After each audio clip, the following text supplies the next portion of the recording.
So the World Cup is in full swing now that it's kicked off in USA, Mexico and Canada as sort of like the hosts of the World Cup.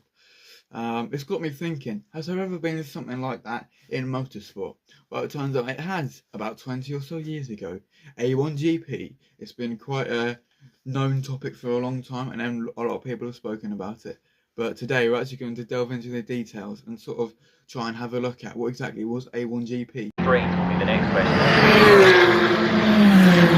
A1GP was first thought of back in 2003. And yeah, it came to life in 2005 with the inaugural season kicking off in 2005. And yeah, like you would imagine, all the drivers are in their countries. So Nelson Piquet Jr. was for Brazil, and etc, etc, etc. But it's quite a cool idea, and I personally think it could have had legs. The first weekend was at Brands Hatch on the 25th of September 2005. They had a similar format to what Formula 2 had at a time, where they had a qualifying session, a sprint race, and then a feature race as well. Then, so it was a one qualifying session and two races on the weekend. Excuse me. Funnily enough, Catherine Legg was the first ever woman to drive an A1GP car in a test session at Dubai Autodrome, and she did actually race in this series as well. So that's quite a funky fact as well, and that's quite interesting too.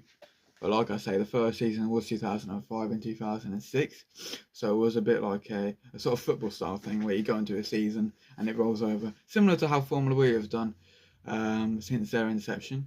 But yeah, it would go until their fifth year towards the end of 2009 before they got liquidated, and that was a whole different sort of case of things. Lola for the chassis supplier from 2005 to 2008, and then Ferrari for the final season for 08 to 09. And for the engine suppliers, it was Zintec for 05 to 08, and then Ferrari for 08 to 09. Some notable drivers that have raced for the series was Nico Hülkenberg for Germany, Neil Yarni for Switzerland, Adam Carroll for Ireland, Will Power for Australia, James Hinchcliffe for Canada, Earl Bamber for New Zealand, Ryan Hunter-Reay for USA, Andre Lotterer for Germany, Sergio Perez for Mexico, and Robert Wickens for Canada as well then. Yes, quite a few names that people won't understand and realise who they are. But if you look at the champions for the nations, 05-06 was France. I couldn't figure out who the drivers' champion was, so if anyone knows that, who was like the biggest point scorer for that year, please let me know.